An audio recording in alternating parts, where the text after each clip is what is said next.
Hello बच्चों, तो भाई कैसे हो आप सभी। आई होप सारे वाले के एकदम अच्छे होंगे, एकदम बड़े होंगे और एकदम मस्त होंगे। Welcome to this amazing platform of Physics Wallah. क्या हाल चाल तुम लोगों के। Hello hello hello hello hello, कैसे हो भाई साहब। क्या हाल है, क्या हाल है, क्या हाल है। Good evening good evening good evening good evening good evening.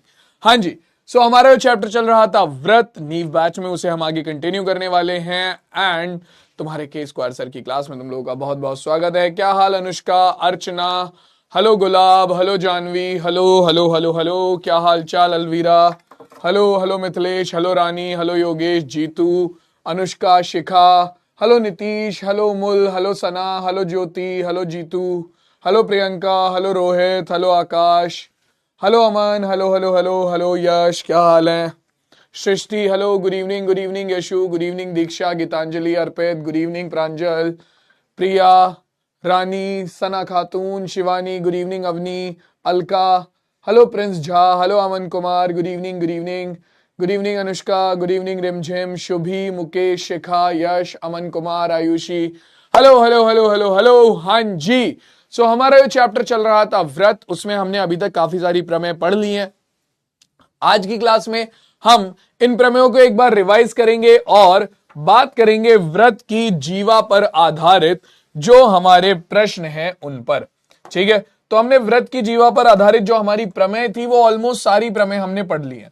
इसके बाद जो अगला टॉपिक होगा वो होगा व्रत के चाप से व्रत के केंद्र पर कोण। ठीक है, व्रत के किसी चाप से व्रत के केंद्र पर कोण, अगला टॉपिक हमारा ये है। लेकिन उससे पहले हमें करने हैं क्या, व्रत की जीवा से संबंधित प्रश्न। तो हमारी आज की क्लास का जो मेन टारगेट रहेगा वो रहेगा हमारा व्रत की जीवा पर आधारित प्रश्न। तो पिछली दो क्लासेस में हमने जो भी प्रमेय पढ़ी हैं उन प्रमेयों को कैसे प्रश्नों में इस्तेमाल करना है, इसे हम आज की क्लास में सीखेंगे। ठीक है, ठीक है भाई। पिछली दो क्लासेस में हमने जो भी प्रमेय पढ़ी हैं उन प्रमेयों को कैसे हमें इन क्वेश्चंस में इस्तेमाल करना है, उन्हें हम आज की क्लास में सीखेंगे। ठीक है, स्टार्ट करें भाई, जल्दी से बताओ, शुरू किया जाए, शुरू किया जाए। तो देखो, सबसे पहले आता है हमारा समान लंबाई की जीवाएं व्रत के केंद्र पर समान कोण बनाती हैं। मतलब ऐसी जीवाएं जिनकी लंबाइयां बराबर होती हैं वो व्रत के केंद्र पर कोण भी बराबर बनाती हैं। ठीक है, सबसे पहली प्रमेय हमारी यही थी। ठीक है, कि जो समान लंबाई की जीवाएं होती हैं वो व्रत के केंद्र पर कोण भी बराबर बनाती हैं। ठीक है, फिर इस प्रमेय का उल्टा हमने पढ़ा था, क्या, कि भैया जो जीवाएं व्रत के केंद्र पर समान कोण बनाती हैं उनकी लंबाइयां आपस में बराबर होती हैं, उनकी लंबाइयां आपस में बराबर होती हैं। इसके बाद हमने पढ़ा कि भैया आपका क्या था, इसके बाद हमने पढ़ा कि व्रत के केंद्र से जीवा पर डाला गया लंब, व्रत के केंद्र से जीवा पर डाला गया लंब जीवा को समद्विभाजित करता है, यानी कि दो बराबर भागों में बांटता है। इसे भी हमने सिद्ध किया था। इसके बाद इस प्रमेय का उल्टा हमने पढ़ा कि अगर व्रत के केंद्र से जीवा के मध्य बिंदु को मिलाने के लिए, व्रत के केंद्र से जीवा के मध्य बिंदु को मिलाने के लिए एक रेखा खींची जाती है तो वो रेखा आपका लंब होती है जीवा पर। ठीक है, वो रेखा लंब होती है जीवा पर। ठीक है, ये मैंने बोला था होमवर्क में ट्राई करना, करी थी भाई ये ट्राई। हाँ भाई, ये वाली जो प्रमेय थी मैंने बोला था इसे होमवर्क में ट्राई करना, तो ट्राई करी थी। हाँ भाई, ट्राई करी थी या नहीं, बताओ।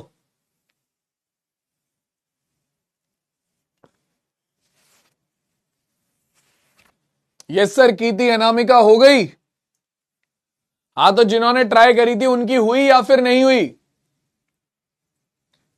जल्दी से बताओ भाई। करी थी तो हुई या फिर नहीं, हो गई, बढ़िया।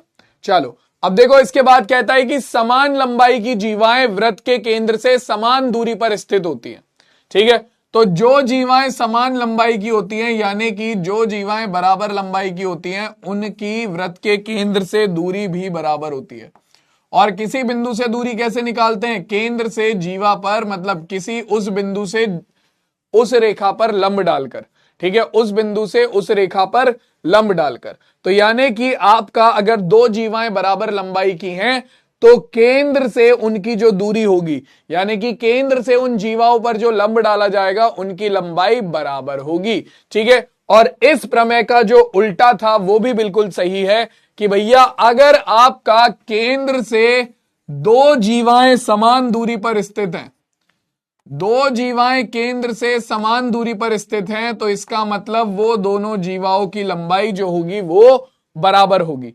उन दोनों जीवाओं की लंबाई जो होगी वो बराबर होगी कि भैया केंद्र से समान दूरी पर स्थित जीवाओं की लंबाई समान होती है, ठीक है। अब यहां तक हमने ये प्रमेय जो थी वो पढ़ ली थी, ठीक है। तो जीवा वाले टॉपिक में हमारे यही प्रमेय थी और कोई नहीं, ठीक है। अब जीवा वाले प्रमेय पर आधारित जो हमारे क्वेश्चन हैं उनके बारे में बात करेंगे हम एक एक करके, ठीक है।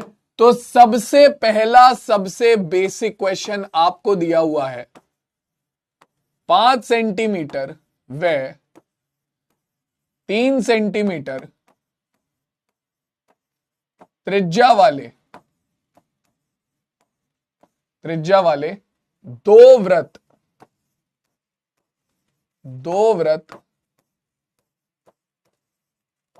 एक दूसरे को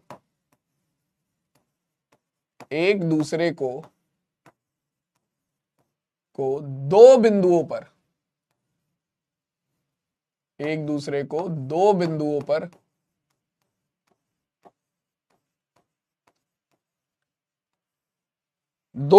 पर पर प्रतिच्छेद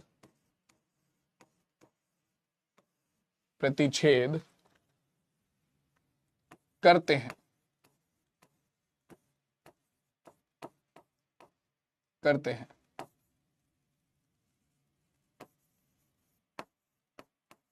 वृत्तों के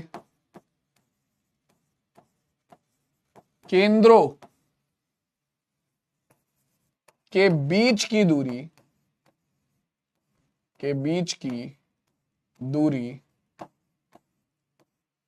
दूरी 4 सेंटीमीटर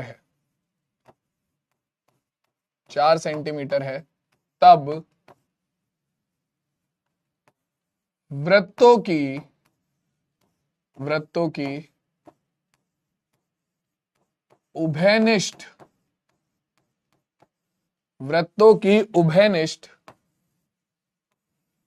उभयनिष्ठ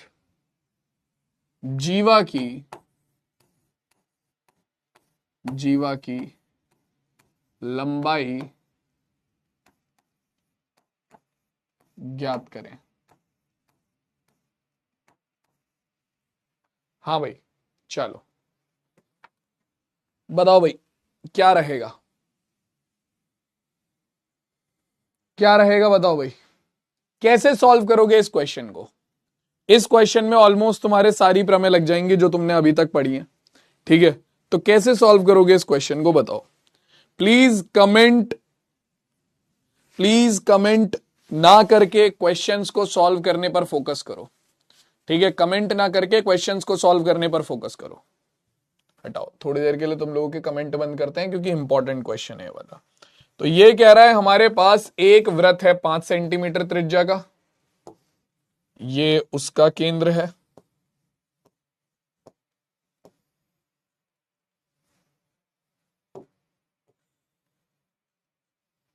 और दूसरा वृत्त है हमारे पास 3 सेंटीमीटर त्रिज्या का,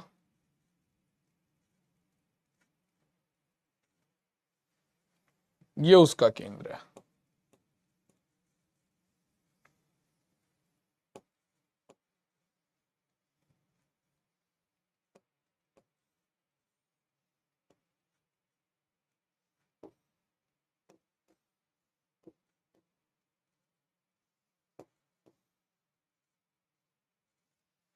ठीक है, ये मान लो पहले वाले का केंद्र हो गया O, इसका केंद्र हो गया O डैश, ठीक है। ये दो बिंदु हो गए जहां पर ये एक दूसरे को काट रहे हैं दोनों वृत्त। मान लो एक बिंदु हो गया ए, दूसरा बिंदु हो गया बी। अगर आप ए से बी को मिलाते हो, अगर आप ए से बी को मिलाते हो तो आपके पास बनती है जीवा ए बी।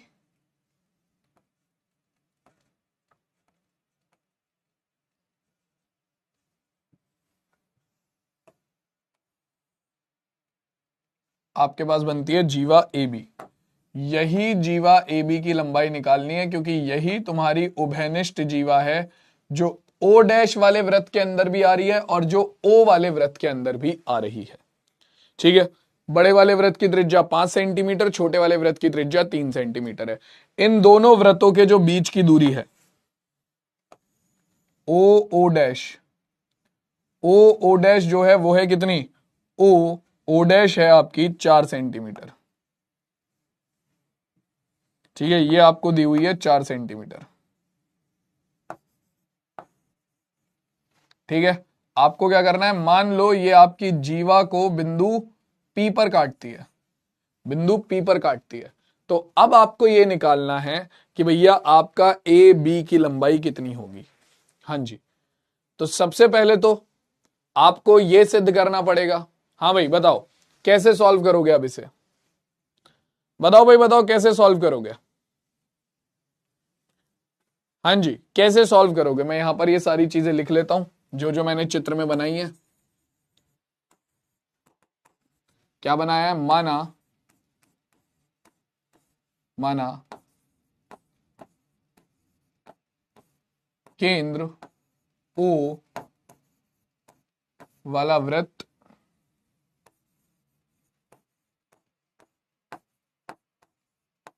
जिसकी त्रिज्या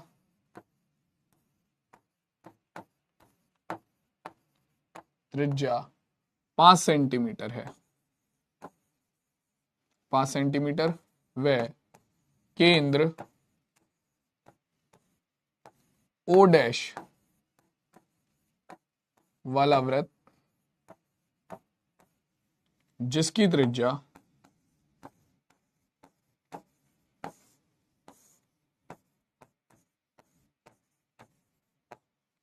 त्रिज्या 3 सेंटीमीटर है,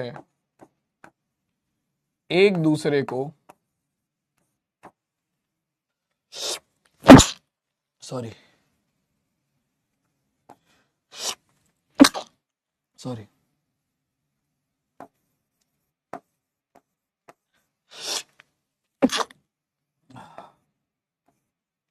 एक दूसरे को कहां पर, आपका बिंदु ए व बी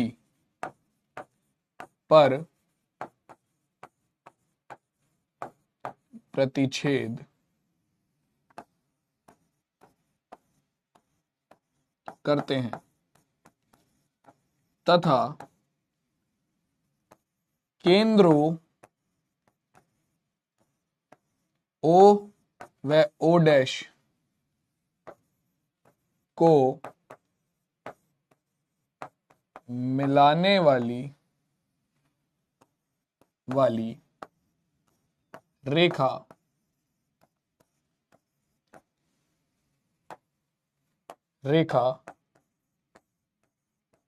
जीवा ए बी को बिंदु पी पर प्रतिच्छेद, बिंदु पी पर प्रतिच्छेद करती है। ठीक है, तो जो चीज मैंने यहां डायग्राम में बनाई है वही चीज मैंने यहां पर लिख दी है। ठीक है, अब मुझे यह बताओ कि कैसे इसे हल करोगे। हाँ भाई बताओ जरा कैसे इसे हल करोगे।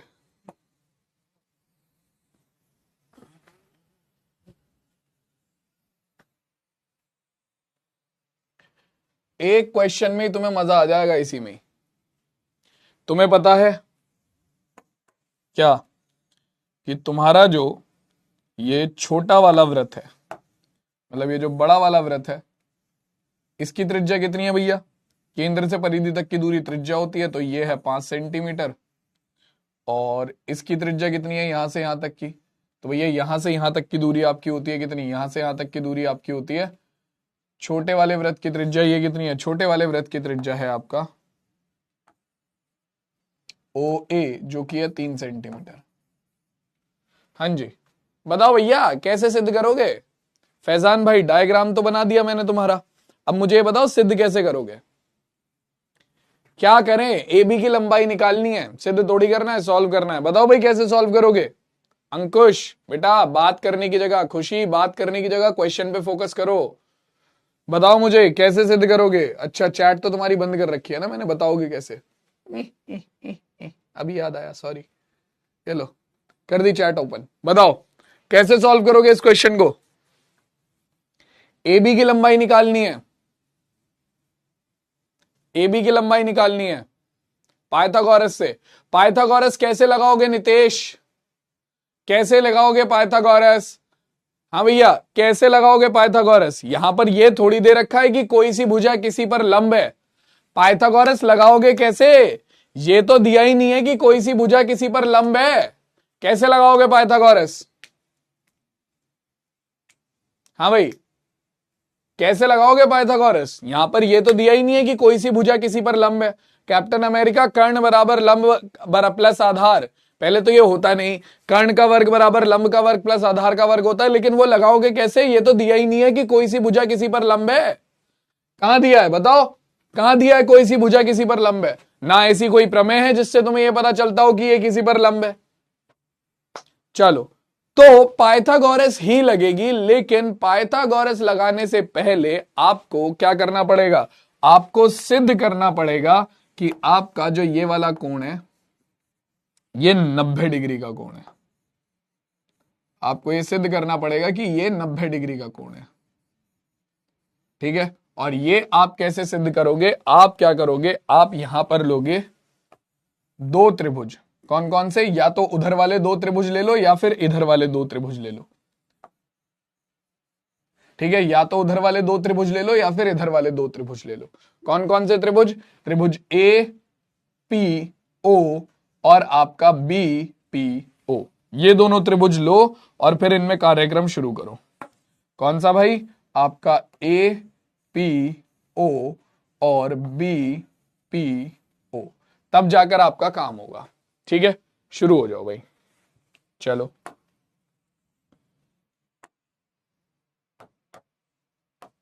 आ जाओ। तो हम लिखेंगे त्रिभुज ए पी ओ व त्रिभुज बी पी ओ में सबसे पहली चीज देखो क्या है। हाँ भाई सबसे पहली चीज क्या होगी, आपका आरएचएस कैसे लगा दोगे जब 90 डिग्री दिया ही नहीं है, कहां से आरएचएस लगा दोगे। अपने आप ही आरएचएस आरएचएस लिखे जा रहे हो, कहां से लगा दोगे आरएचएस जब दिया ही नहीं है 90 डिग्री, तो है घर की खेती आरएचएस। देखो भाई सबसे पहले आपको इसमें क्या दिया हुआ है, सबसे पहली चीज जो इसमें आपको दी हुई है वो दिया हुआ है क्या, वो दिया हुआ है आपका कोण, सॉरी कोण कह रहा हूं, आपका ओ ए बराबर ओ बी के, दोनों वृत्त की त्रिज्याएं हैं ओ ए बराबर ओ बी के, दोनों वृत्त की त्रिज्याएं हैं। इसके अलावा आपको मिलेगा क्या, ओ पी बराबर ओ पी के,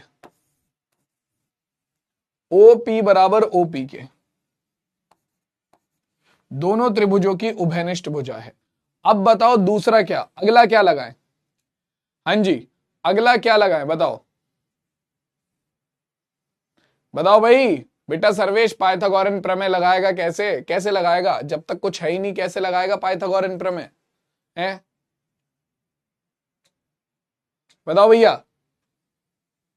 और क्या करें, और क्या करें अनुष्का, एस एस एस कैसे लग जाएगी, तुम्हें पता है क्या कि एपी बराबर पीबी है, तुम्हें कहीं से दे रखा है एपी बराबर पीबी के, नहीं, जब दे नहीं रखा तो कैसे करोगे, बताओ भाई क्या करोगे यहां पर।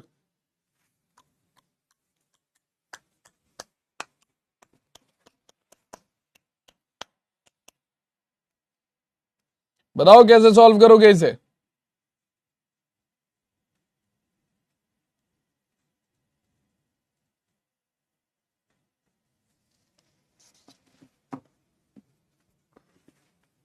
हाँ जी, तो देखो हमें मिला ओ ए बराबर ओ बी के, ओ पी बराबर ओ पी के।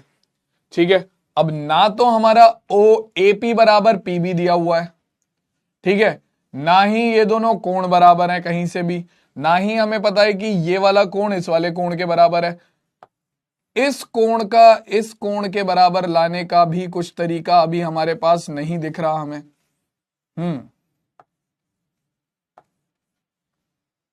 क्या ये दोनों कोण बराबर होंगे? होंगे, ये दोनों कोण बराबर होंगे। इसके लिए आपको पहले और एक तामझाम करना पड़ेगा। हाँ, क्योंकि देखो भाई, अब आपको पता है कि आपको इन दोनों कोणों को पहले 90 डिग्री लाना पड़ेगा। इन दोनों कोणों को 90 डिग्री लाने के लिए आपको ए पी ओ और बी पी ओ को सर्वांग दिखाना पड़ेगा, ठीक है। लेकिन भैया सर्वांग दिखाने के लिए पूरी चीजें पढ़ नहीं रही, सर्वांग दिखाने के लिए पूरी चीजें पढ़ नहीं रही, ठीक है। हमें पता है कि ओ ए बराबर है ओ बी के, ओ पी बराबर है ओ पी के, लेकिन हमें इनके बीच का कोण ना तो बराबर मिल रहा है, ना ही हमें ए पी बराबर बीपी दिया हुआ है। तो अब मुझे कुछ ना कुछ जुगाड़ लगाकर पहले इनके बीच का ये कोण बराबर लाना पड़ेगा। अब ये कैसे लाऊं मैं? तो भैया इन दोनों त्रिभुजों में चलने से पहले आपको इससे पहले कहीं और जाना पड़ेगा। कहां पर जाना पड़ेगा भैया? आ जाओ। इससे पहले आपको जाना पड़ेगा यहां पर। कौन से त्रिभुजों में भैया? आपका त्रिभुज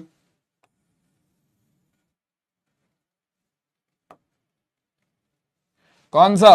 त्रिभुज ए ओ पी और ए ओ ओ डैश और बी ओ ओ डैश, इन दोनों त्रिभुजों में पहले तुम्हें जाना पड़ेगा ताकि तुम इन दोनों त्रिभुजों को सर्वांग दिखा सको। उसके बाद सीपीसीटी से बोलो कि कोण ए ओ ओ डैश और बी ओ ओ डैश बराबर हैं। इसका मतलब कोण ए ओ पी और कोण बी ओ पी बराबर हैं, और फिर इसका इस्तेमाल करके ए ओ पी और बी ओ पी को सर्वांग सम ला सको, ठीक है। फिर आप बोलोगे कि भैया ए पी बराबर है बीपी के, यानी कि आपका जो केंद्र से जीवा के मध्य बिंदु को मिलाने वाली रेखा होती है वो लंब होता है, यानी कि ये लंब हो जाएगा इस पर। उसके बाद आप लगाओगे पाइथागोरस प्रमेय, तब जाकर आपका काम होगा, ठीक है। तो भैया अभी आपको पहले ए ओ ओ डैश और बी ओ ओ डैश में जाना पड़ेगा। क्यों जाना पड़ेगा? रीजन समझ में आया? त्रिभुज ए ओ ओ डैश व त्रिभुज बी ओ ओ डैश। थोड़ा सा दिमाग खोल कर फिर शुरू हो गए कमेंट में बात करने। बेटा इसी वजह से तुम्हारी, इन्हीं हरकतों की वजह से, ध्यान रखना, तुम्हारा वो बंद हुई है कम्युनिटी, सिर्फ इन्हीं हरकतों की वजह से तुम्हारी, ठीक है। आ जाओ भाई। देखो भाई, आपका सबसे पहले ए ओ ओ डैश में आपका ए ओ बराबर हो गया किसके? बी ओ ओ डैश के, बी ओ के, क्योंकि एक ही त्रिभुज की त्रिज्या ए ओ बराबर बी ओ। ऐसे ही आपका क्या ओ ओ डैश बराबर हो गया ओ ओ डैश के, उभयनिष्ठ रेखा है। ओ ओ डैश बराबर हो गया ओ ओ डैश के, उभयनिष्ठ रेखा है,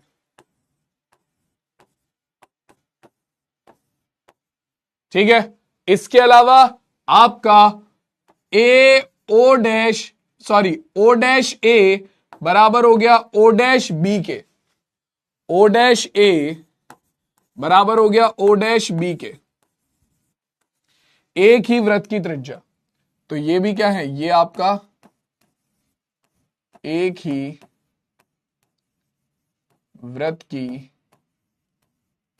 त्रिज्या है, ठीक है। ये आपकी उभयनिष्ठ रेखा है,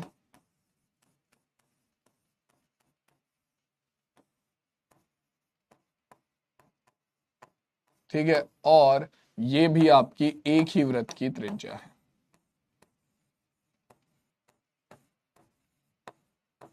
ठीक है। तो आपके एक त्रिभुज की तीन भुजा त्रिभुज ए ओ ओ डैश की तीनों भुजा त्रिभुज बी ओ ओ डैश की तीनों भुजा के बराबर है, यानी कि आपका एस एस एस सर्वांग समता कसौटी से सर्वांग समता कसौटी से जो हमारा मेन काम था वो हो गया। क्या? सर्वांग समता कसौटी से आपका त्रिभुज ए ओ ओ डैश सर्वांग सम हो गया त्रिभुज बी ओ ओ डैश के। इसका मतलब त्रिभुज ए ओ ओ डैश का कोण ओ त्रिभुज बी ओ ओ डैश के कोण ओ के बराबर है। तो आप क्या लिखोगे? सीधा आप लिखोगे सीपीसीटी से आपके त्रिभुज ए ओ ओ डैश का कोण ओ, यानी कि ये वाला कोण बराबर हो गया किसके? त्रिभुज बी ओ ओ डैश के कोण ओ के, यानी कि इस कोण के। तो आपका कोण ए ओ ओ डैश बराबर होगा कोण बी ओ ओ डैश के। इसकी अब हमारा काम हो गया। ये वाले दोनों कोण बराबर आ चुके हैं, ये दोनों कोण बराबर आ गए बस। तो अब इसका इस्तेमाल कर लो। कहां पर? अपने इन दोनों त्रिभुजों को सर्वांगसम सिद्ध करने में। किन दोनों त्रिभुजों को सर्वांगसम सिद्ध करने में? आपका ए ओ पी और आपका बी ओ पी। इन दोनों त्रिभुजों को सर्वांगसम सिद्ध करने में आप इसका इस्तेमाल कर सकते हैं। तो कर लो भाई। सीधा सीधा क्या आएगा? आपका त्रिभुज ए पी ओ व त्रिभुज बी पी ओ में क्या आ गया भाई हमारे पास? सबसे पहले आ गया ओ ए बराबर ओ बी के, एक ही वृत्त की त्रिज्याएं ओ ए बराबर ओ बी। दूसरा ओ पी बराबर आ गया ओ पी के, उभयनिष्ठ भुजा। और तीसरा आपका कोण ए ओ पी बराबर आ गया कोण बी ओ पी के। कोण ए ओ पी बराबर आ गया कोण बी ओ पी के, क्योंकि आप ऑलरेडी सिद्ध कर चुके हो कि कोण ए ओ ओ डैश कोण बी ओ ओ डैश के बराबर है, और कोण ए ओ ओ डैश ही कोण ए ओ पी है, और कोण बी ओ ओ डैश ही कोण बी ओ पी है। ठीक है, तो ये क्यों बराबर है? ये है एक ही वृत्त की त्रिज्याएं,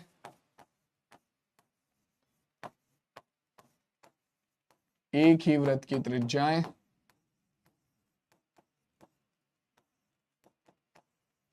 ठीक है, दूसरा ये क्या है भाई? आपका उभयनिष्ठ रेखा,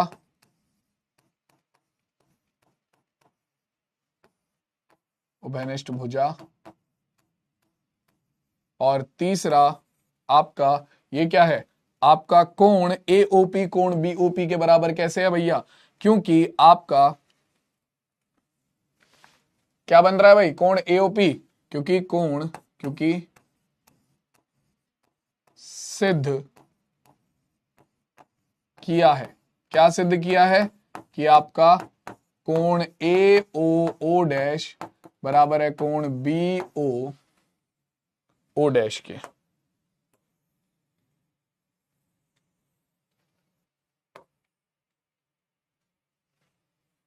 कोण ए ओ ओ डैश कोण बी ओ ओ डैश के बराबर है। ठीक है, तो क्या हो जाएगा? आपके एक त्रिभुज की दो भुजाएं और उनके बीच का कोण दूसरे त्रिभुज की दो भुजा और उनके बीच के कोण के बराबर है। तो क्या लग गया? एस ए एस सर्वांग समता कसौटी से क्या आ गया भाई हमारे पास? एस ए एस सर्वांग समता कसौटी से हमारे पास निकल कर आ गया कितना? आपका त्रिभुज ए पी ओ सर्वांगसम होगा त्रिभुज बी पी ओ के। ठीक है, अब सीपीसीटी से आप क्या लिख दोगे? यहां पर सीपीसीटी से क्या हो गया? आपका ए पी बराबर आ गया बीपी के, ए पी बराबर आ गया बीपी के। इसकी जरूरत पड़ेगी तो ये हमने सिद्ध कर दिया है। क्या आ गया भाई? ए पी बराबर आ गया बीपी के। ठीक है, एपी बराबर आ गया बीपी के। आ जाओ भाई, है ना, एपी बराबर आ गया बीपी के। अब देखो, सीपीसीटी से हम ले आए एपी बराबर बीपी के। हम जानते हैं कि अगर एपी बराबर है बीपी के तो इसका मतलब क्या है, अगर एपी बराबर है बीपी के तो इसका मतलब क्या है, इसका मतलब यह है कि आपका जो पी है वो मध्य बिंदु है, क्योंकि अगर पी मध्य बिंदु है तभी तो एपी और बीपी बराबर है। हम तो सिद्ध कर चुके कि पी मध्य बिंदु है, तो हम क्या लिखेंगे, हम लिखेंगे चूंकि एपी बराबर है बीपी के, जो कि हमने सिद्ध किया है, ये रहा, अतः पी एबी का मध्य बिंदु है, पी जीवा एबी का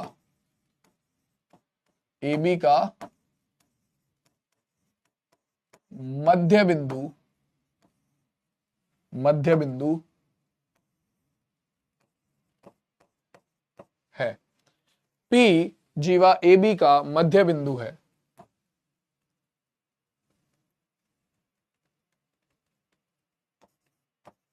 तथा केंद्र ओ से जीवा के मध्य बिंदु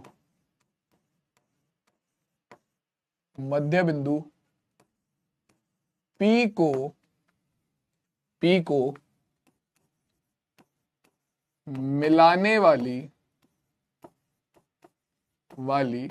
रेखा क्या होती है भाई, हमने पढ़ा है कि केंद्र से जीवा के मध्य बिंदु को मिलाने वाली रेखा, क्योंकि अब मैं सिद्ध कर चुका हूं कि एपी बराबर बीपी है। ठीक है, यानी कि पी जीवा का मध्य बिंदु है, यानी कि हम सिद्ध कर चुके हैं कि भैया पी मध्य बिंदु है। तो अब जो केंद्र से जीवा को मिलाती है, जो केंद्र से जीवा के मध्य बिंदु को मिलाती है, वो रेखा क्या होती है, हमने प्रमेय में पढ़ा है। क्या पढ़ा है भैया, कहां गया, कि भैया केंद्र से जीवा के मध्य बिंदु को मिलाने वाली रेखा जीवा पर लंब होती है, प्रमेय पढ़ी है हमने। तो हम इसी का इस्तेमाल यहां पर करेंगे और लिखेंगे क्या, कि भैया आपका केंद्र ओ से जीवा के मध्य बिंदु को मिलाने वाली रेखा ओपी जीवा एबी पर लंब होगी। ठीक है, ब्रैकेट में लिख भी सकते हो चाहे तो प्रमेय से। ठीक है, तो आपके पास क्या होगा, आपके पास आ जाएगा कि भैया ओपी लंब है किस पर, आपका ओपी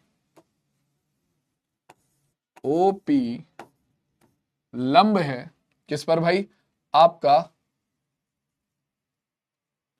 ओपी लंब है किस पर, ओपी लंब है ए बी पर। ठीक है, तो यानी कि अब आपका क्या सिद्ध हो गया, आपका सिद्ध हो गया कि ओपी जो है वो ए बी पर लंब है। इसका मतलब आपके पास अब ये जो बन रहा है, क्या बन रहा है, ये ध्यान से देखना, ये जो आपका बन रहा है ए पी ओ, ये भी एक समकोण त्रिभुज है, और इधर जो बन रहा है, किधर, इधर आपका ए पी ओ डैश, ये भी समकोण त्रिभुज बन रहा है। ठीक है, तो अब मैं क्या करूंगा, क्योंकि देखो मुझे, अगर ध्यान से सुनना जो मैं बोल रहा हूं उस चीज को ध्यान से सुनना, अगर आप खाली त्रिभुज ए पी ओ में पाइथागोरस प्रमेय लगाओगे, क्योंकि आपने सिद्ध कर दिया है कि ओपी ए बी पर लंब है, तो आप पाइथागोरस प्रमेय खाली ए पी ओ में लगाओगे, तो उससे क्या होगा, उससे दिक्कत ये आएगी कि भाई आपको ओपी का मान नहीं पता है। अब आप कहोगे सर वो तो 4 सेंटीमीटर है, नहीं, ओपी 4 सेंटीमीटर नहीं है, आपके दोनों केंद्रों के बीच की दूरी 4 सेंटीमीटर है। ठीक है, तो आपका जो ओपी है वो 4 सेंटीमीटर नहीं है, आपका ओ डैश 4 सेंटीमीटर है, आपका ओ डैश 4 सेंटीमीटर है। ठीक है, तो आपको ना तो ओपी पता है, ना ओ डैश पी पता है, ठीक है, और ना ही आपको एपी पता है। तो अब आपको इन दोनों त्रिभुजों में पाइथागोरस प्रमेय लगानी पड़ेगी। ठीक है, और फिर आपको उसे हल करना पड़ेगा। तो हम क्या करते हैं, हम मान लेते हैं, माना आपको पता है कि एपी और पीबी बराबर है। ठीक है, तो इन दोनों को हम मान लेते हैं हमारा x। ठीक है, आपका ओपी को मैं मान लेता हूं कितना, ओपी को मैं मान लेता हूं y। ठीक है, ओपी को मैं मान लेता हूं y। तो आपको पता है कि आपका ओ डैश यानी कि दोनों वृत्तों के केंद्र की दूरी है 4 सेंटीमीटर, यानी कि आपका ओ डैश दो रेखाओं से मिलकर बना है, एक तो ओपी और एक O dash P, OP plus P O dash, तो ये हो गया 4। तो यहां से अगर आप ओपी का मान y रखते हो तो आपके पास आता है पी ओ डैश बराबर 4। तो यहां से पी ओ डैश का मान आ जाएगा कितना, 4 माइनस वाई। ठीक है, तो आपके ओपी का मान y है, ओ डैश पी का मान 4 माइनस वाई है, इसका मान एपी का मान x है। ठीक है, अब लगाओ पाइथागोरस प्रमेय। पहले लगाओ त्रिभुज ए पी ओ में, आ जाओ भाई, शुरू हो जाओ। त्रिभुज है ना, बढ़िया क्वेश्चन, एक ही क्वेश्चन में सारे दिमाग दौड़वा दिया तुम्हारा, एक ही क्वेश्चन में सारा दिमाग दौड़वा दिया तुम्हारा। आ जाओ, देखो भाई, सबसे पहले त्रिभुज ए पी ओ में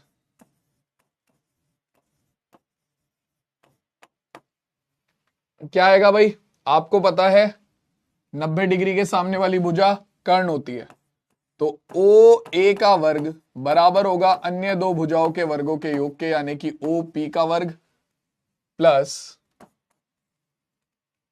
पी ए का वर्ग या ए पी का वर्ग।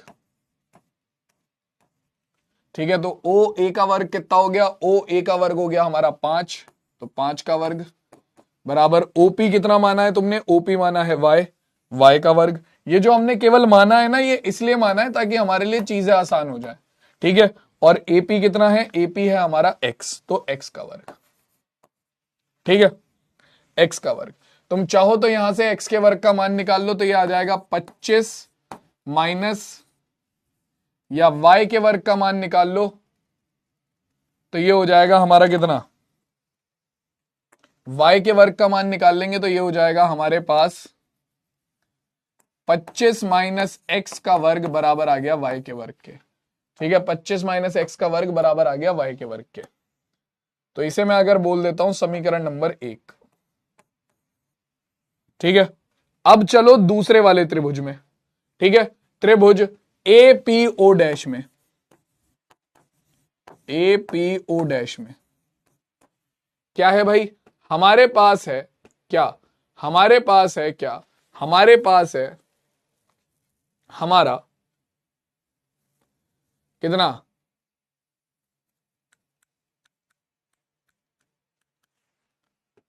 हमारा ए ओ डैश का वर्ग बराबर किसके, आपके ए पी के वर्ग के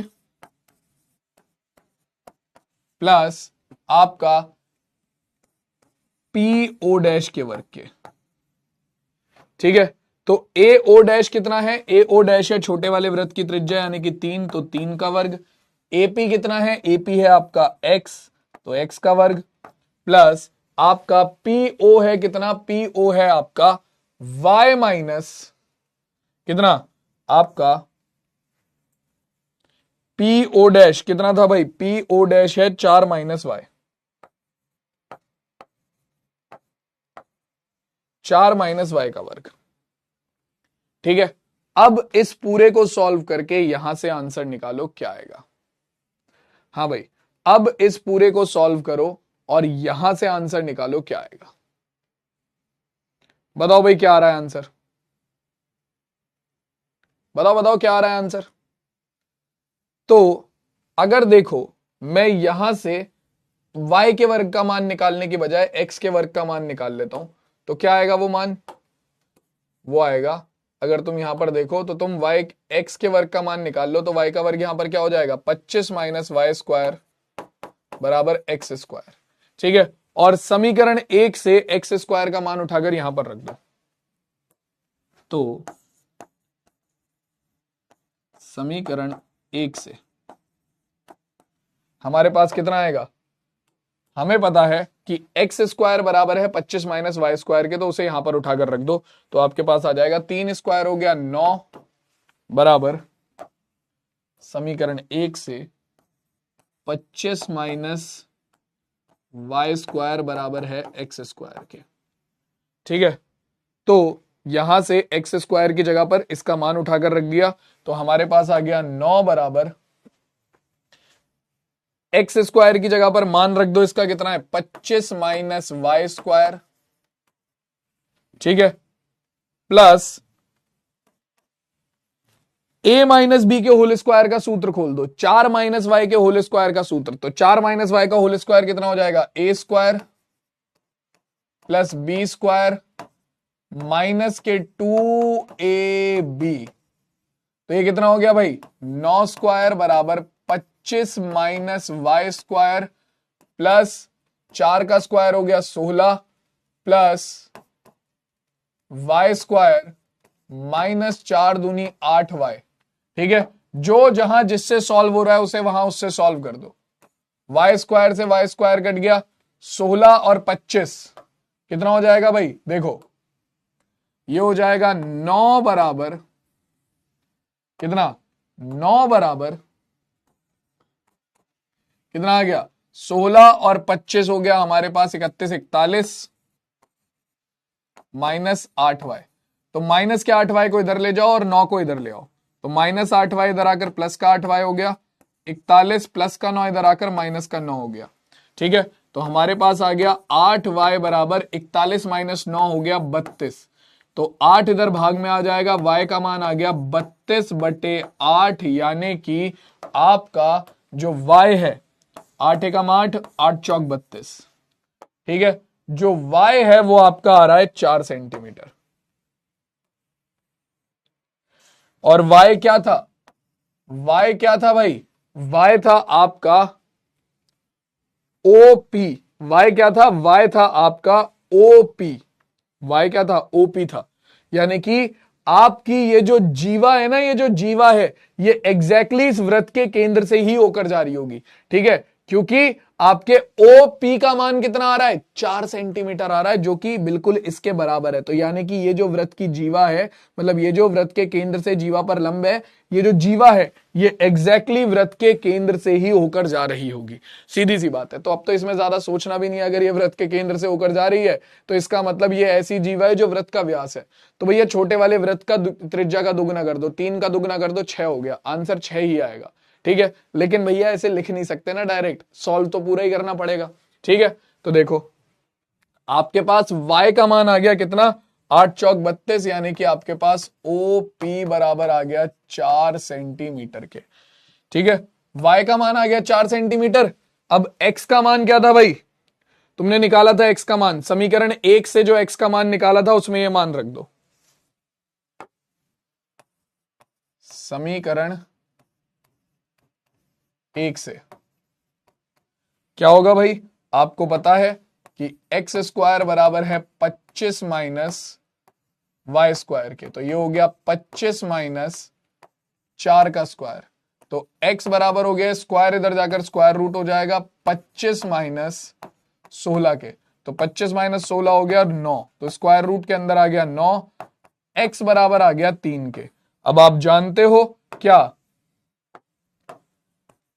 AP बराबर है PB के, ठीक है, जो कि बराबर है x के। इसका मान आ गया 3 सेंटीमीटर। तो यानी कि आपकी जीवा की लंबाई कितनी हो जाएगी भाई? जीवा की लंबाई, तो ये बराबर हो गई हमारा किसके? जीवा की लंबाई हो गई हमारी AP plus PB, AP plus PB बराबर कितना हो गया भाई, आपका जीवा की लंबाई ए बी दोनों भागों से मिलकर बना है एपी प्लस पीबी। एपी का मान भी एक्स है, पीबी का मान भी एक्स है, यानी कि आपके एबी की जो लंबाई आ गई निकलकर वो आ गई 3 + 3 बोले तो 6 सेंटीमीटर। और ये हमारे इस क्वेश्चन का फाइनल आंसर होगा भाई। बढ़िया क्वेश्चन है, बेहतरीन। एक ही क्वेश्चन में तुम्हारे सारे जो कॉन्सेप्ट है मैथ्स के वो लगवा दिए इन्होंने।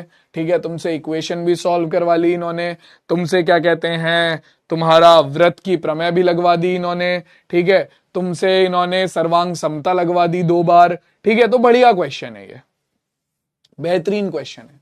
हाँ जी, अब जब तक तुम इस क्वेश्चन को एक बार खुद से नहीं करोगे तब तक ये तुम्हें समझ में नहीं आएगा। ठीक है, क्योंकि तुम्हें भी दिख रहा है कि अच्छा खासा बड़ा क्वेश्चन है। ठीक है, और बेहतरीन क्वेश्चन है। चलो अगला क्वेश्चन सॉल्व करते हैं, देखते हैं क्या कह रहा है अगला क्वेश्चन।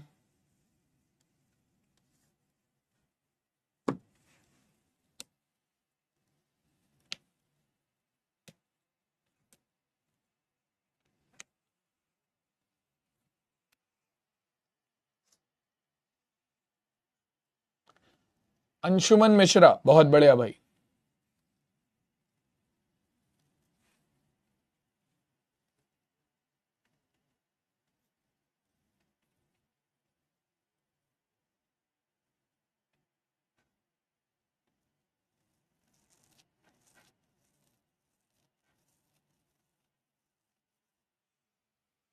चलो भाई, आराध्या क्या हो गया, फ्रस्ट्रेशन? जब तक देखो खुद से नहीं करोगे नहीं समझ में आएगा ये क्वेश्चन। अगला क्वेश्चन देखो क्या कह रहा है। अगला क्वेश्चन कहता है एक रेखा दो संकेंद्रीय वृत्तों को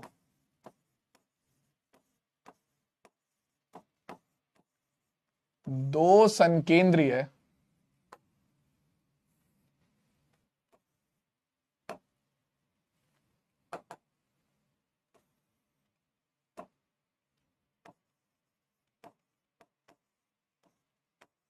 वृत्तों को जिनका केंद्र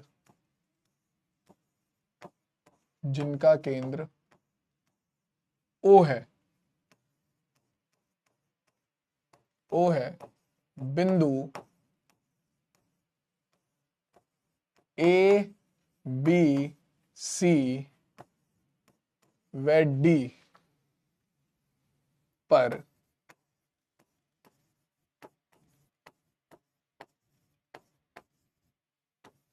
प्रतिच्छेद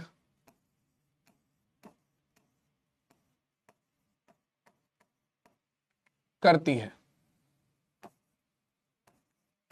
तब सिद्ध कीजिए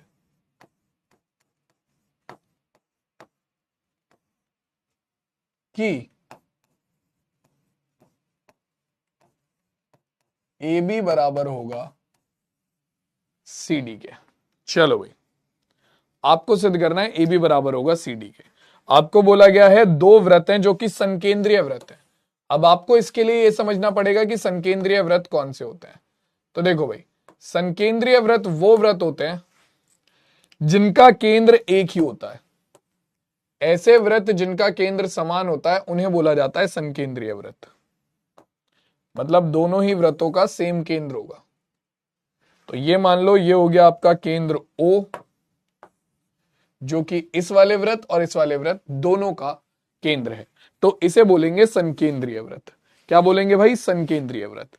ठीक है, अब मान लो एक रेखा है, ये रही, कैसे भी ले लो एक रेखा, ये रही, फर्क नहीं पड़ता कैसे भी ले लो,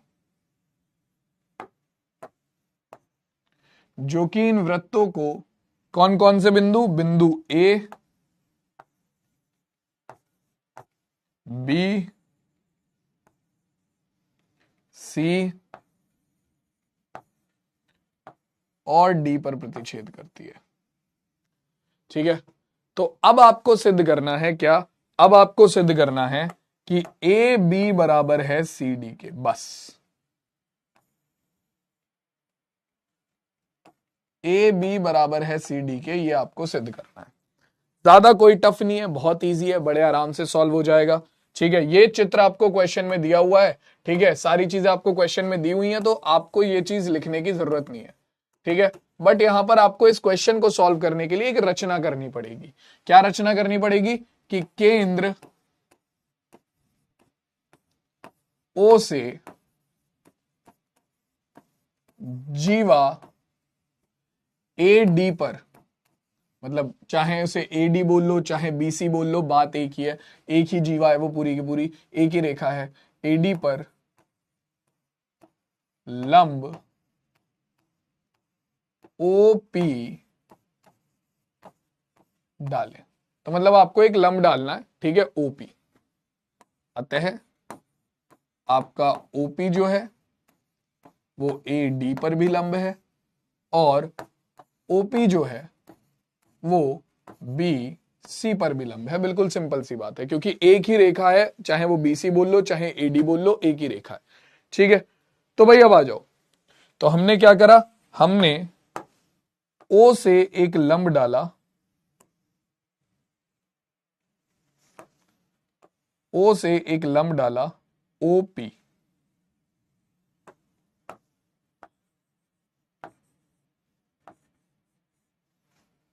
ठीक है, ओपी। अब जब हमने ये लंब डाला तो ध्यान से देखो, आप जानते हो केंद्र से जीवा पर लंब जीवा को समद्विभाजित करता है। तो जब आप ओपी लंब डालोगे एडी जीवा पर तो क्या होगा? आपका एपी बराबर होगा डीपी के, क्योंकि केंद्र से जीवा पर लंब जीवा को समद्विभाजित करता है। और इसी सूत्र से आपका बीपी बराबर होगा पीसी के। और बस फिर दो समीकरणें बन गई, दोनों को आपस में घटा दो। A B AP minus BP हो जाएगा ए बी, और आपका पीडी माइनस पीसी हो जाएगा सीडी। Hence proved. बस हो गया आपका क्वेश्चन। अब आप यही लिखोगे। देखो भाई, तो सबसे पहले आपके पास क्या आएगा? आपके पास आएगा ए डी बराबर, सॉरी ए डी नहीं, ए पी बराबर डीपी के। समीकरण नंबर 1। कारण क्या है? कारण है ओपी लंब है एडी पर। ठीक है, और आप जानते हो केंद्र से जीवा पर लंब जीवा को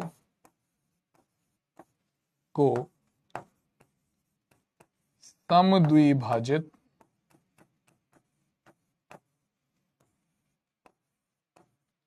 करता है।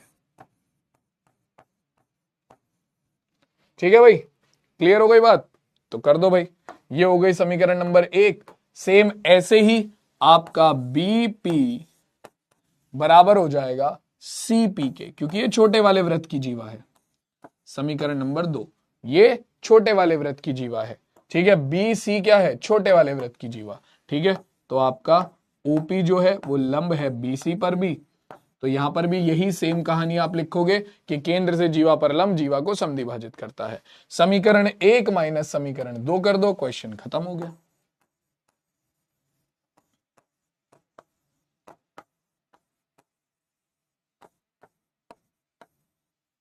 तो हमारे पास आएगा कितना? हमारे पास आएगा एपी माइनस बीपी बराबर हमारे पास डीपी माइनस सीपी। हाँ जी, तो एपी माइनस बीपी क्या बचा? एबी, और डीपी माइनस सीपी क्या बचा? सीडी। ठीक है, तो एपी माइनस बीपी हो गया हमारे पास कितना? एपी माइनस बीपी हो गया हमारे पास एबी बराबर हमारा डीपी माइनस सीपी हो गया हमारे पास सीडी। ठीक है, यही हमें प्रूव करना था। Hence proved. कारण क्या है?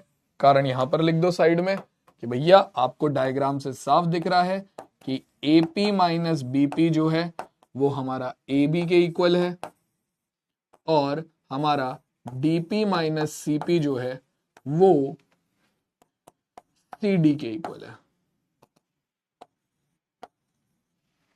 खत्म कहानी। क्लियर हो गई बात? समझ में आ गया भाई? देख लो, बढ़िया क्वेश्चन था, एक बारी में समझ में आ गया, बढ़िया क्वेश्चन था।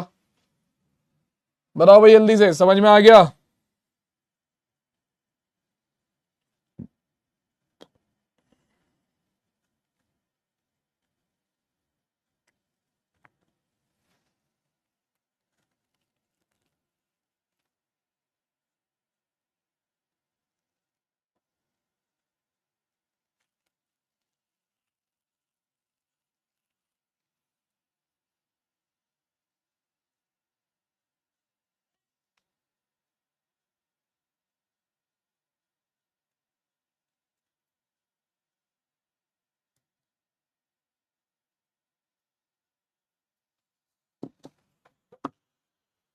चलो भाई नेक्स्ट क्वेश्चन देखते हैं क्या कह रहा है।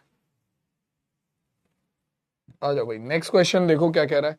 नेक्स्ट क्वेश्चन आपसे कहता है, बढ़िया क्वेश्चन है ये भी। क्या है भाई कि 20 मीटर त्रिज्या के 20 मीटर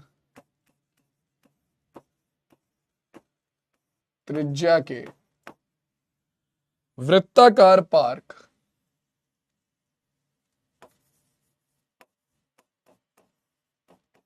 वृत्ताकार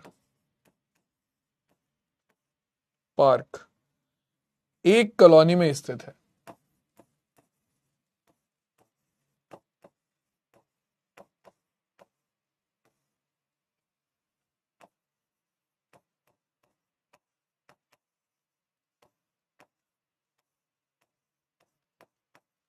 स्थित है तीन लड़के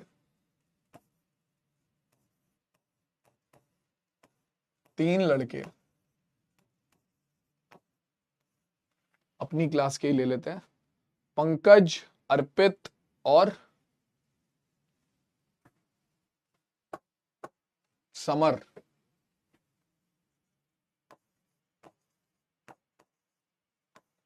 पंकज, अर्पित और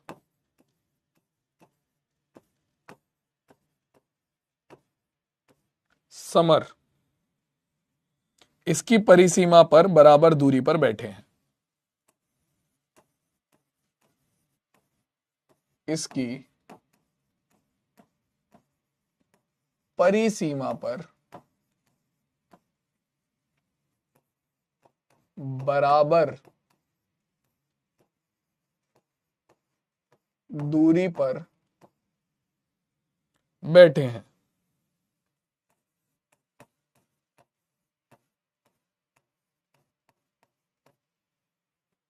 और प्रत्येक के हाथ में एक खिलौना टेलीफोन आपस में बात करने के लिए है। और प्रत्येक के हाथ में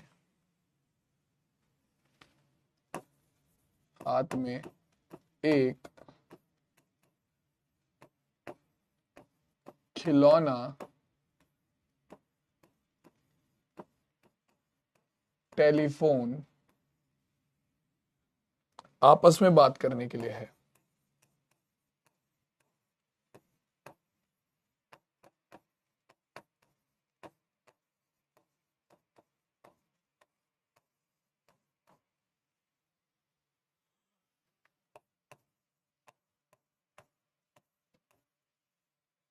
प्रत्येक फोन की डोरी की लंबाई याद कीजिए।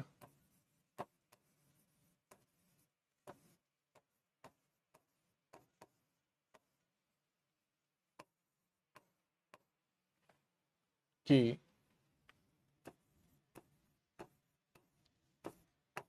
डोरी की लंबाई ज्ञात कीजिए।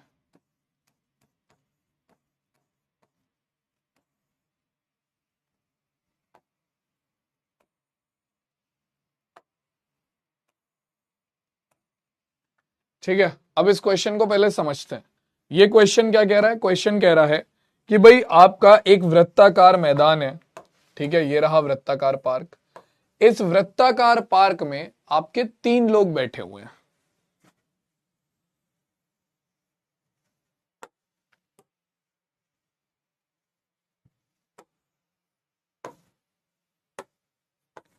वृत्ताकार पार्क में 3 लोग बैठे हुए हैं, ठीक है।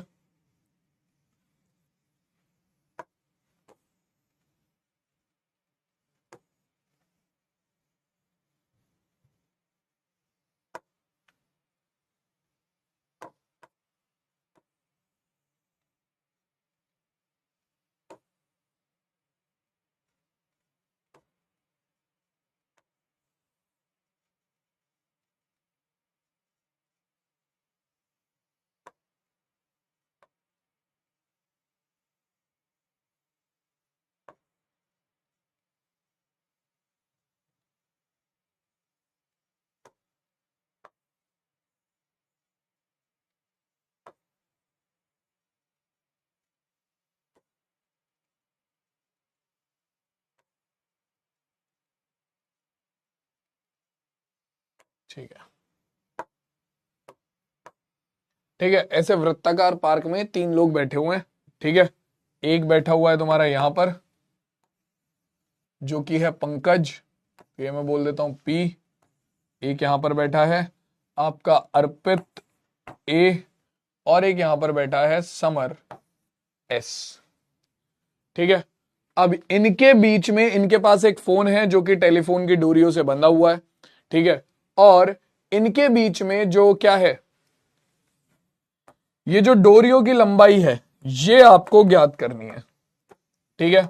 आपको वृत्त की त्रिज्या दी हुई है कितनी भाई? आपको वृत्त की त्रिज्या दी हुई है कितनी? आपको वृत्त की त्रिज्या दी हुई है 20 सेंटीमीटर, ठीक है। कितनी दी हुई है वृत्त की त्रिज्या? 20 सेंटीमीटर। तो शुरू हो जाओ भाई। हाँ भाई, आपको पता है कि आपका AP, आपको पता है कि आपका AP बराबर है PAS और ये बराबर है PS के, ठीक है। ये पता है सबको, क्वेश्चन तो समझ में आ गया। ये मान लो वृत्त का केंद्र है O, ठीक है।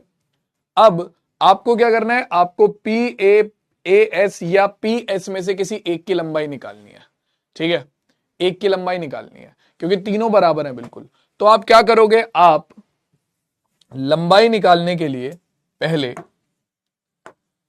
केंद्र से एक लंब डालोगे जीवा पर, ठीक है। यहां पर भी एक लंब डालो, इधर भी, और इधर भी, ठीक है। केंद्र पर एक एक लंब डाला, ठीक है। इसके अलावा आप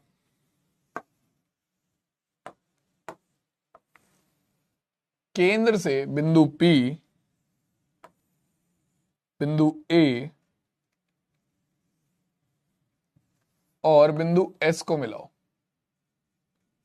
तो देखो, अब ये तो तुम्हें पता है कि ये 20-20 सेंटीमीटर है, ये भी 20 है, ये भी 20 है, ये भी 20 है, क्योंकि वृत्त की त्रिज्याएं हैं। क्योंकि ये तुम्हारे वृत्त की त्रिज्याएं हैं इसलिए तुम जानते हो ये 20-20 सेंटीमीटर है, ठीक है। तो दो चीजें तो हमें, मतलब एक चीज तो हमें पता है, हमें यह भी पता है कि हमने केंद्र से जीवा पर लंब डाला है, ठीक है। ये तुमने रचना करी है, ये तुमने रचना करी है। तो हमें पता है कि भैया केंद्र से जीवा पर लंब डालेंगे तो ये जीवा को समद्विभाजित करेगा। मान लो ये लंब हो गया आपका OX, OY और OZ।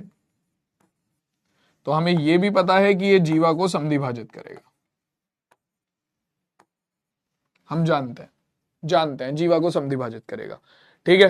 तो अब आपको ये समकोण त्रिभुज दिख रहा है OXP, ठीक है। एक ये वाला समकोण त्रिभुज ले लो OXP, ठीक। और आपका इसमें आपके पास एक भुजा है, ये वाली भुजा आपके पास नहीं है, ठीक है। लेकिन अगर आप हल्का सा दिमाग लगाओ और OX को क्या मानो? OX को मान लो स्मॉल a, तो मुझे एक बात बताओ, ये सारी जीवाएं समान लंबाई की हैं, क्योंकि उन्होंने बोला है कि सारे बच्चे जो हैं वो समान दूरी पर बैठे हुए हैं, तो सारी जीवाएं समान लंबाई की हैं। और हमने अभी एक प्रमेय पढ़ी थी क्या, कि समान जीवाओं की लंबाई,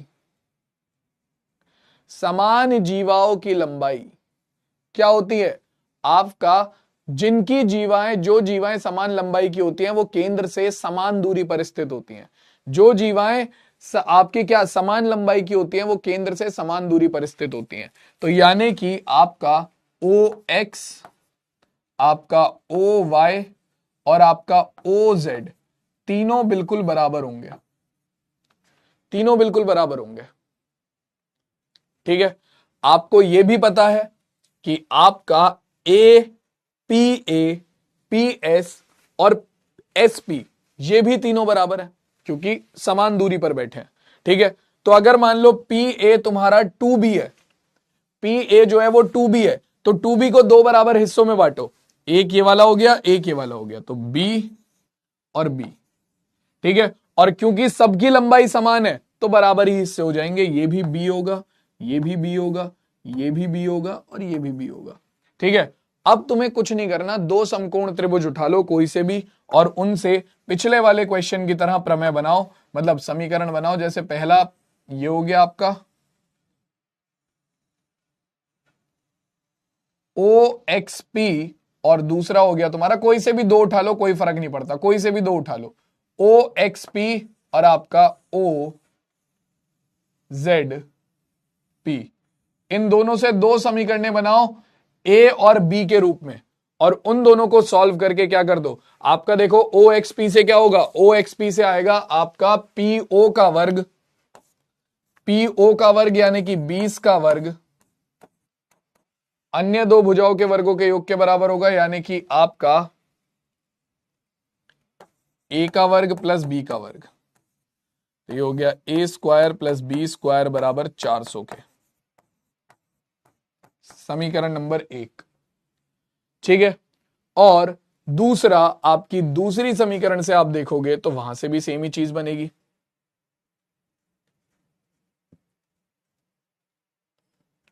ठीक है, और फिर इन दोनों समीकरणों को आपस में हल करके तुम क्या कर सकते हो, इन दोनों समीकरणों को आपस में हल करके तुम ए और बी का मान निकाल सकते हो, जिसमें से हमें क्या निकालना है, हमें खाली बी का मान निकालना है। तो जैसे ही बी का मान आ जाएगा उसका डबल कर देना, 2b, तुम्हारे पास क्या आ जाएगा, तुम्हारे पास आ जाएगा तुम्हारी डोरी की लंबाई। ठीक है, तो अब इस क्वेश्चन को खुद से अटेम्प्ट करना है तुम लोगों को, इस क्वेश्चन को खुद से ट्राई करना है, सॉल्व करके देखना, अगर सॉल्व हो जाता है तो ठीक है, नहीं तो नेक्स्ट क्लास में मैं इसे सॉल्व कराऊंगा और हम नेक्स्ट क्लास में स्टार्ट करेंगे आपके वृत्त के किसी चाप से वृत्त के केंद्र पर कोण। ठीक है, वृत्त के चाप से वृत्त के केंद्र पर कोण, यह हमारी अगली क्लास का टॉपिक होगा। आज की क्लास को हम यहीं पर एंड करते हैं। प्लीज आज की क्लास में जितने क्वेश्चन हमने करे हैं शौर्य भाई, पहले उन्हें खुद से अटेम्प्ट करके देखना, जब वो तुमसे एक बार तुम खुद से कर लोगे तब वो तुम्हें जाकर समझ में आएंगे, क्योंकि सारे ही क्वेश्चन अच्छे लेवल के और बढ़िया क्वेश्चन है। ठीक है, चलो अब मिलते हैं सीधे नेक्स्ट क्लास में, तब तक अपना ध्यान रखो, पढ़ाई लिखाई करते रहो, टेक केयर, टाटा और बाय बाय।